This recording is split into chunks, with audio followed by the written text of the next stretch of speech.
Hello বন্ধুরা, কেমন আছো তোমরা সবাই? আশা করি প্রতিদিনের মতন তোমরা খুব ভালো আছো। আজকে আবার আমি একটা নতুন ভিডিও নিয়ে তোমাদের কাছে চলে এসেছি।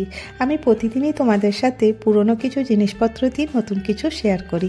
আজকেও সেটা আছে, কিন্তু ভিডিওর প্রথমে তোমাদের সাথে আমার আরেকটা প্যাশন কেক বানানো, তার একটু অংশ তোমাদের সাথে শেয়ার করছি। বছরের শেষ দিন, আজকের রাত গড়ালেই কিন্তু নতুন বছর। আমরা এই পুরনো বছরে অনেক কিছু অনুভব করি, অনেক কিছু আমাদের সাথে ঘটে। আমরা ভাবি সেগুলো থেকে বেরিয়ে আসতে পারবো কিনা, কিন্তু সময় একটা এমন জিনিস মানুষকে নিজের পরিস্থিতির থেকে বের করে দেয়। ভালো খারাপ দুটো নিয়েই কিন্তু আমাদের জীবন। আমরা প্রত্যেকেই ভাবি আমাদের জীবনটা যেন সুন্দর হোক, তার আশাতেই কিন্তু নতুন বছরে পা ফেলি, কিন্তু ভগবান কি লিখে রেখেছে সেটা কিন্তু আমরা আদৌ জানি না। তাই আজকের শেষ দিনটাতে আজকে আমি তোমাদের সাথে কিছু কথাই শেয়ার করলাম। তো দেখো, আমি প্রত্যেকের জন্য অনেকটা শুভকামনা তোমাদের জন্য রাখি, আর তোমাদের সকলের সুস্থতা আর দীর্ঘায়ু কামনা করি। আমরা যেন নিরোগ থাকি আর আমাদের জীবনটা যেন সুন্দর করে চলে। তো দেখো, খারাপ ভালো মিলিয়ে কিন্তু প্রতিটা জীবন আমাদের সকলের জীবন। তো আজকে একটু বেশি কথা বলাই হয়ে গেল, তার সাথে তোমাদের সাথে আমি শেয়ার করলাম আমার এই ছোট্ট কেকের ডিজাইনটা। প্রথমে আমি ভাবতাম যে কোনো দিন হয়তো আমি কেক হয়তো বানাতে পারবো না, এত কঠিন কেক বানানো। কিন্তু বিশ্বাস করো, কোনো জিনিস যদি মন দিয়ে করবে তো এক না একদিন নিশ্চয়ই আমরা সাকসেস পাবো। সেটা যে কোনো জিনিসই হোক, সে ইউটিউব হোক বা অন্য কোনো প্ল্যাটফর্ম, শুধুমাত্র নিজের নিষ্ঠা নিয়ে কিন্তু কাজটা করে যেতে হবে। তো আবার তোমাদেরকে নতুন বছরের অনেক অনেক শুভেচ্ছা জানিয়ে আজকের ভিডিওটা আমি শুরু করব। তো আজকে সেই আমার পুরনো কাজ, যেটা পুরনো জিনিস দিয়ে নতুন কিছু করা। তো চলো আমি তোমাদের সাথে শেয়ার করা শুরু করে দিই। তো দেখো, আমাদের কাছে অনেক শাড়ি কাপড় থাকে, সেগুলোকে আমরা কিভাবে অ্যারেঞ্জ করে রাখবো বুঝতে পারি না। তো দেখো, আজকে আমি তোমাদের সাথে শেয়ার করছি একটা পুরনো ক্যারি ব্যাগ যদি বাড়িতে থাকে বড় সাইজের, তোমরা এই ক্যারি ব্যাগের মধ্যে শাড়িগুলো অ্যারেঞ্জ করে রাখতে পারো। কিভাবে রাখবে তোমরা একটু স্ক্রিনে দেখো। আমি কি করছি, এই ক্যারি ব্যাগটার উপর দিকটা একটুখানি কাট করে দিচ্ছি। যখন দেখবে অনেক ভালো শাড়ি থাকে, হোয়াইট শাড়ি থাকে, সেগুলোতে কিন্তু ধুলো পড়ার সম্ভাবনা থাকে। সেই জন্য আজকে আমি এখানে 3টে কাট দিচ্ছি। তো দেখো, ক্যারি ব্যাগটা অনেকটা বড় ছিল, এটা কিন্তু একটা শাড়ির ব্যাগ, আর শাড়ির ব্যাগ দেখো অনেক বড় হয়, সেই জন্য এর মধ্যে কিন্তু আমি 3টে হ্যাঙ্গারকে আমি লাগাতে পারছি। তো তোমাদের কাছে যদি ছোট থাকে ছোটও নিতে পারো, বা এই রকমের বড় সাইজের থাকলে এর মধ্যে দেখো 3টে হ্যাঙ্গার একসাথে চলে এলো। এবার আমরা এটাকে যে কোনো জায়গায়, মানে আলমারিতে আমরা হ্যাং করে রাখতে পারি। এতে কি হবে, কাপড়গুলো কিন্তু পরিষ্কার থাকবে, ধুলো ময়লা পড়বে না। এবার চলো নেক্সট আইডিয়া চলে আসি। নেক্সট আইডিয়া, এই দেখো দুটো আমার কাছে বালিশের ওয়ার আছে। এটা কিন্তু কটনের, খুব সফট কাপড়টা, কিন্তু এর যে চাদরটা আছে, বেডশিটটা, এটা খারাপ হয়ে গেছে। সেই জন্য আজকে আমি এই দুটো বালিশের ওয়ার দিয়ে তোমাদেরকে নতুন কিছু করে দেখাবো। প্রথমে এটাকে সুন্দর করে আয়রন করে নেবো। আর দেখো, সাইডগুলো যে মোড়ানো থাকে, মানে এখানটাতে দেখো স্টিচ করা থাকে, তার জন্য কিন্তু এই জায়গাটা ছোট হয়ে যায়। প্রথমে চারদিকের আমি এরকম করে স্টিচটা ওপেন করে নেব। এইভাবে ওপেন করে নিলে কি হবে, জায়গাটা একটু বড় হয়ে যাবে, কারণ এদিকে সেলাই করা ছিল, সেই জন্য জায়গাটা ছোট ছিল। এই দেখো, এরকম করে টান দিলে সুতোটা বেরিয়ে যাচ্ছে। এবারে আমি এটা কি করব, আজকে আমি এটা দিয়ে কম্পিউটারের কভার বানাবো। তো দেখো, আমরা টাকা দিয়ে কম্পিউটার কভার কিনে আনি, কিন্তু বাড়িতেই পড়ে থাকা জিনিস দিয়ে তোমরা কম্পিউটার কভার ইজিলি বানাতে পারো। প্রথমে আমি একে পরিয়ে দেখে নিই কতটা বড় হচ্ছে। তোমাদের কাছে যত বড় থাকবে তোমরা এটা পরিয়েও দেখে নিতে পারো, বা ইঞ্চি টেপ দিয়ে মেজারমেন্ট করে নিতে পারো। যেভাবে সুবিধা সেইভাবেই করতে পারো। তো দেখো, এখানে অনেকটা কাপড় জমা হয়ে গেছে। এটা দিয়ে কিন্তু আমার কিবোর্ডের কাপড়টাও কিন্তু রেডি হয়ে যাবে। সেই জন্য আমি দেখো এখানে একটা মেজারমেন্ট করে নিচ্ছি।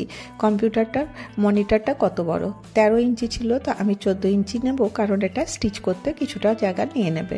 তো আমি এইটাকে এইভাবে রেখে কেটে নিচ্ছি। এটা তো খুব সিম্পল, তোমরা ইজিলি করতে পারবে। তো দেখো, আমি স্কেল দিয়ে এখানটায় টেনে নিচ্ছি, এটা সোজাসুজিভাবে। তো মনিটরটার কভারটা আমার রেডি হয়ে যাবে। আর এই যে নিচের দিকটা যে কাপড়টা বেঁচে আছে, ওটা দিয়ে আমি মনিটরে নিচে যে কিবোর্ড থাকে তার কিন্তু এর কভারটা বানিয়ে নেব। তো তার জন্য আমি এখানটাতে দেখো এরকম করে কাপড়টা দাগ দিয়ে দিচ্ছি। তো তোমরা দেখলেই বুঝতে পারবে কিভাবে করছি। তো দেখো এইভাবে করে নিচটা খালি এরকম করে ফোল্ড করে নেব। ফোল্ড করে তোমাদের কাছে যদি কোনো লেস থাকে সেটা এখানে লাগিয়ে দেবে, আর এইভাবে ফোল্ড করে লেস লাগিয়ে নিলে কিন্তু দেখতে খুব ভালো লাগবে। তো দেখো এইভাবে নিচটাতে আমি এর দিকেও কিন্তু আমি এটাকে ডবল করে ফোল্ড করে দিচ্ছি, যে নিচের পার্টটা কেটে রেখেছিলাম সেটা। তো এবার দেখো দুটো আমার সেলাই করে নিয়ে আমি চলে এসেছি এরকমের। তো দেখো নিচে একটা পুরনো আমার কাছে লেস ছিল, সেই লেসটা আমি এখানে অ্যাড করে দিয়েছি। তো দেখতে কিন্তু বেশ ভালো লাগবে। পুরনো জিনিস কিন্তু একটু সাজিয়ে নিলে সেই জিনিসটা আরও বেশি দেখতে ভালো লাগে। আর এই যে নিচের যে পার্টটা ছিল এটা দিয়ে কিন্তু আমি কিবোর্ডেরটা বানাবো। তো সেই জন্য দেখো এরকম করে আমি এটাকে রেডি করলাম। তো এরকম এবারে দেখো আমার কাছে পুরনো একটা কাপড় ছিল, সেই কিছু কাপড়টা নিয়ে নিয়েছি আর একটা বাটি নিয়ে নিয়েছি। বাটি বসিয়ে এর মধ্যে কিছু ড্র করে নিচ্ছি সার্কেল। তোমাদের কাছে ছোট বড় যে রকমের বাটি থাকবে, ছোট প্লেট থাকবে, সেটা দিয়ে করতে পারো। আর এখানে আমি ছুঁচ-সুতো ব্যবহার করব। তো দেখো এরকম করে ছুঁচ-সুতোর মধ্যে এটাকে আমি গেঁথে নিচ্ছি। তো পুরোটা গোল করে কিন্তু আমাকে এটাকে গোল করে সেলাই করে নিতে হবে। এটা একটা ফুলের মতন শেপ চলে আসবে। তো দেখো এরকম করে টান দিলে পরেই এটা আপনি বন্ধ হয়ে যাবে, আর বন্ধ হয়ে গেলে এরকম একটা ফুলের মতন দেখতে লাগবে।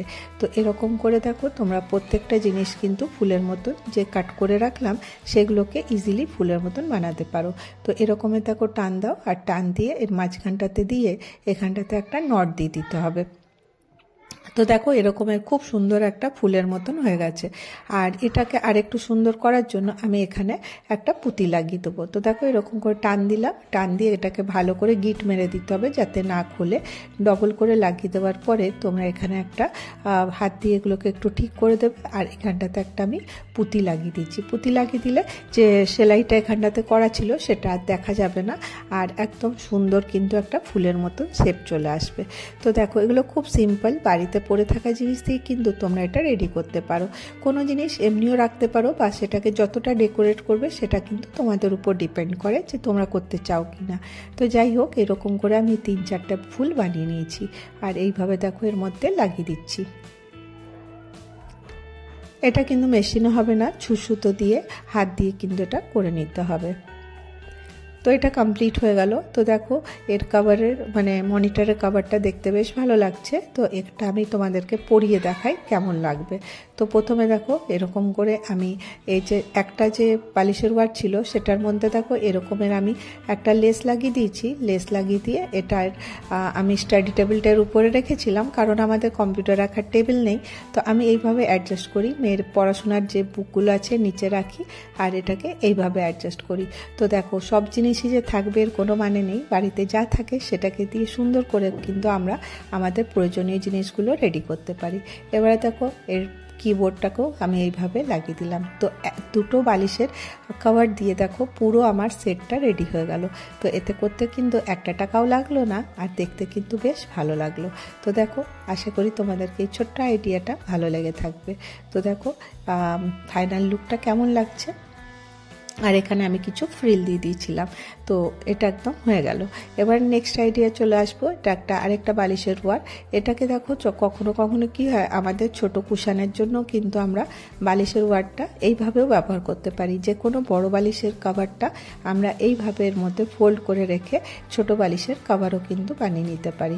একটু ছোট্ট ছোট্ট আইডিয়া, কিন্তু এগুলো দেখো আমরা যদি অ্যাপ্লাই করি আমাদের অনেকটা কাজ সহজ হয়ে যায়। তো দেখো বড় বালিশের যে কভার আছে এটা এমনি না আছে বড় বালিশের জন্যই, তোমরা কিন্তু ছোট কুশনের মতনও কভারটা বানিয়ে নিতে পারো। ছোট্ট আইডিয়া। নেক্সট আইডিয়ায় চলে আসবো। তো দেখো এই আরেকটা বালিশের ওয়ার, এটাকে আমি কিভাবে ব্যবহার করছি। তো এরকমই দেখবি অনেক বালিশের ওয়ার বাড়িতে পড়ে থাকে, সেগুলোকে আমরা কি করব ভাবি এক জায়গায় ফেলে রাখি, সেগুলোকেও কিন্তু তোমরা রিইউজ করতে পারো।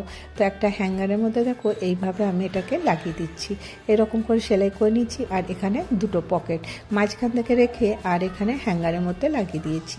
তো এখানে দেখো অনেক তোমরা তোমাদের প্রয়োজনীয় জিনিস, ছোটো মোটো জিনিসগুলো কিন্তু রাখতে পারো। তো দেখো কোনো জিনিসকে অ্যারেঞ্জ করে রাখলে কি হবে, নিতেও সুবিধা হবে আর দেখতেও ভালো হবে। তো বালিশের কভার বা যেমনি স্লিভস আছে বা ছোট যে কোনো জিনিস তোমরা এখানে রাখতে পারো, রুমাল, মোজা, তাহলে পরে কি হবে তোমাদের প্রয়োজনে তোমরা ইজিলি পেয়ে যাবে। নেক্সট আইডিয়ার জন্য এটাও একটা বালিশের ওয়ার, এটাও পুরো খারাপ হয়ে গেছে। তো এটাকে আমি কিভাবে ব্যবহার করব, তো দেখো এরকম করে ডবল ফোল্ড করে নিচ্ছি, করে নিয়ে এখানে আমি কি করব, এখানটা সেলাই করে দেবো। আর এই দিকটাতে দেখো এরকম করে আমি একটা জায়গা বানিয়ে নিচ্ছি। কিভাবে করছি তোমরা স্ক্রিনে দেখে বুঝতে পারছো। পেছন দিক থেকে ফোল্ড করলাম, আর এখানে একটু অংশ খোলা রাখবো, আর পুরোটা কিন্তু গোল করে সেলাই করে দেবো। তো দেখো এখানে আমি সেলাই করে দিচ্ছি, আর একটা দড়ি ঢুকিয়ে দিয়েছি। এতে দেখো আমরা যখন বাইরে যাই বা কোথাও গেলে অনেক পুরনো কাপড় হয়, ট্রাভেলিংয়ে গেলে তখন কি করবে, এরকমের একটা কভার সাথে নিয়ে যাবে। আর যত আমরা পরে নেওয়া কাপড়গুলো আছে সেগুলো তো রাখা যাবে না, সেগুলোর মধ্যে রাখতে পারো। বাড়িতেও এইভাবে ব্যবহার করতে পারো, খুব ছোট্ট আইডিয়া। কিন্তু দেখো এগুলোতে কি হবে, জায়গায় কাপড় থাকবে, আর যখন ধোবার হবে তখন ইজিলি নিয়ে ধুতে পারো। তো আজকে আমি তোমাদের সাথে বেশ কতগুলো আইডিয়া শেয়ার করলাম। যদি তোমাদেরকে ভিডিওটা ভালো লাগে তাহলে অবশ্যই একটা করে লাইক করে দিও, আর যদি অনেক ভালো লাগে চ্যানেলে নতুন এসে থাকলে চ্যানেলটাকে সাবস্ক্রাইব করে নিও। আজকে আমি আমার ভিডিও এখানেই শেষ করব, আবার দেখা হবে নেক্সট ভিডিওতে। ভালো থেকো, সুস্থ থেকো, বাই বাই।